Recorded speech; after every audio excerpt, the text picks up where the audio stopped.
नमस्कार, आप सभी का स्वागत है अन्नदाता कार्यक्रम में। आपके साथ मैं हूं सोनाली सिंह। हमारे देश के किसान जन का पोषक है, वह श्रम का देवता है, अन्नदाता है। उसमें ही भारत की आत्मा निवास करती है।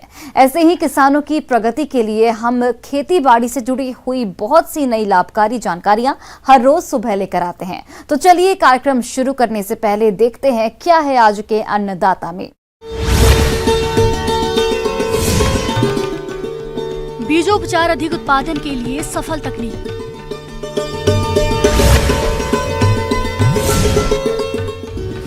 गन्ने की फसल लगाकर कमाई अधिक मुनाफा।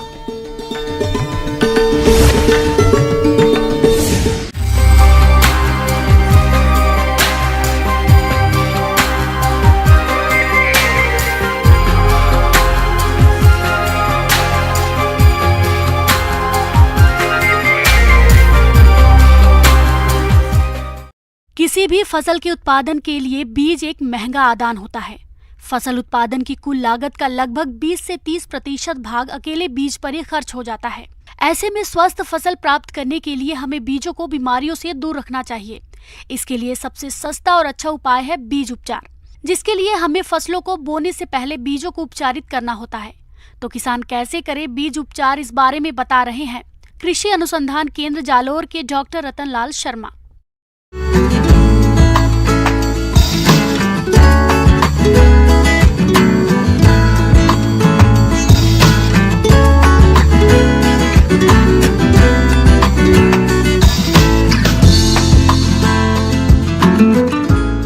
आज अपन बात करते हैं बीजोपचार की। बीजोपचार क्यों आवश्यक है? फसलों को रोगों से बचाने के लिए उनका टीका कहलाता है।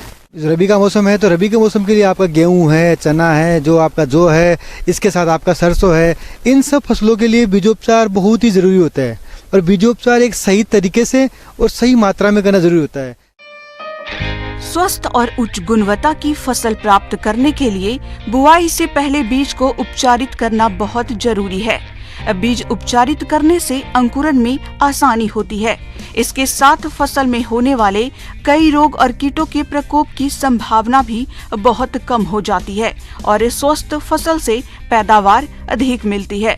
किसान भाइयों को फसल को कीट और रोगों से बचाने का सबसे आसान और सस्ता उपाय है बीज उपचार। बीज उपचार करने का सही तरीका है FIR विधि, जिसमें पहले फफूंदनाशी से बीज को उपचारित करते हैं।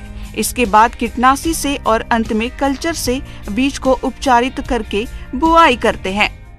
अपन बात करें बीजोपचार में एक सही तरीका, जिसमें अपन FIR सिस्टम बोलते हैं, जैसे आपको फंजीसाइड, इंसेक्टिसाइड और राइजोबियम, इनसे सही तरीके से उपचारित करना चाहिए। अगर आप चने की बात करें, अगर चने में आपको लग रहा है कि मुझे बीजोपचार करना है, तो चने के लिए आप सबसे पहले तो उसको किसी भी कवकनाशी से आपको बीज को उपचारित करना चाहिए। जो आपका कार्बेंडाजिम है उससे उपचारित किया।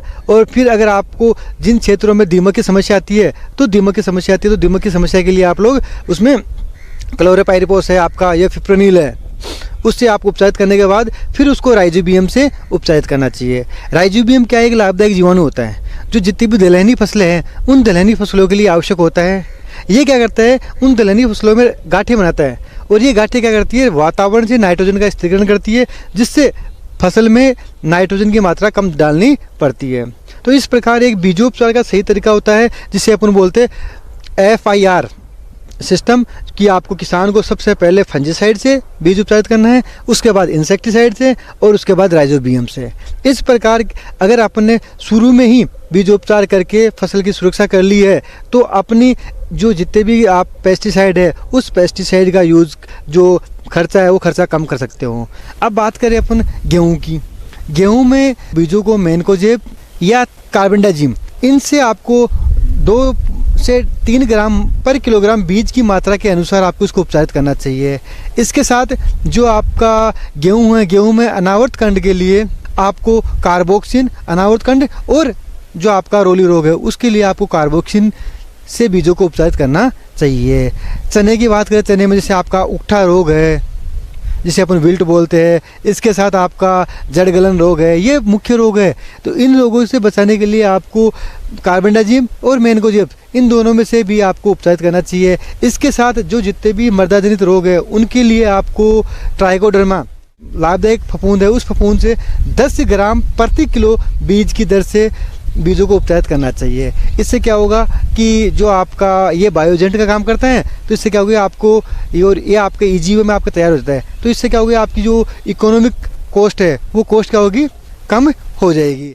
अब बात करें अपन सरसों में बीजोपचार की। सरसों में क्या होता है कि एक तो आपका सफ़ेद रोली रोग, ये सफ़ेद रोली रोग इसमें सरसों में सामान्यतः मुख्य रोग होता है। इसके साथ इसकी जड़ गलन रोग है, इसके साथ इसमें स्टेम रोट रोग है, इसका पत्ती दबा रोग भी लगता है। इन रोगों से लिए आपको जो सफ़ेद रोली रोग है, उस रोली रोग से बचाने के लिए आपको एप्रोन 35 है 6 ग्राम प्रति किलोग्राम बीज की दर से उपचार करके बुआई करना चाहिए। इसके साथ जो आपका अदर जो अन्य रोग है, जैसे आपका इसमें लीफ स्पॉट है, पत्ती दबा रोग है और अन्य रोग है, उन रोगों के लिए आपको मैनकोजेब या कार्बेंडाजिम से आप बीजों को उपचारित कर सकते हो। जो में भी जो का जो आपका आवर्तकंड है और आपका रोली रोग है, तो आवर्तकंड के लिए और रोली रोग के लिए आप कार्बोक्सिन से बीजों को उपचारित कर सकते हो। बीजोपचार करते समय सावधानियां। बीजों को पहले फफूंदनाशक दवा से उपचारित चाहिए, उसके पश्चात कीटनाशी से और अंत में जैविक कल्चर से उपचार करना चाहिए। उपचारित बीज को तुरंत बोने हेतु उपयोग करना चाहिए। यदि बोने के बाद उपचारित बीज की मात्रा बच जाए तो उसे न तो जानवरों को खिलाना चाहिए, न ही खुद खाना चाहिए। दवा के खल्ली, डिब्बे या पैकेट नष्ट कर देना चाहिए। बीज उपचार के फायदे हैं अनेक। फसल के बीज और मृदा जनित रोगों एवं कीटों से बचाव, बीजों को अच्छा और एक समान अंकुरन, प्रतिकूल परिस्थितियों में भी एक समान फसल लागत कम कर लगती है और पैदावार अधिक मिलती है। रबी का मौसम है तो रबी के मौसम के लिए आपका गेहूं है, चना है, जो आपका जौ है, इसके साथ आपका सरसों है, इन सब फसलों के लिए बीजोपचार बहुत ही ज़रूरी होता है और बीजोपचार एक सही तरीके से और सही मात्रा में करना जरूरी होता है। किसान भाइयों, अब लेते हैं एक छोटा सा ब्रेक।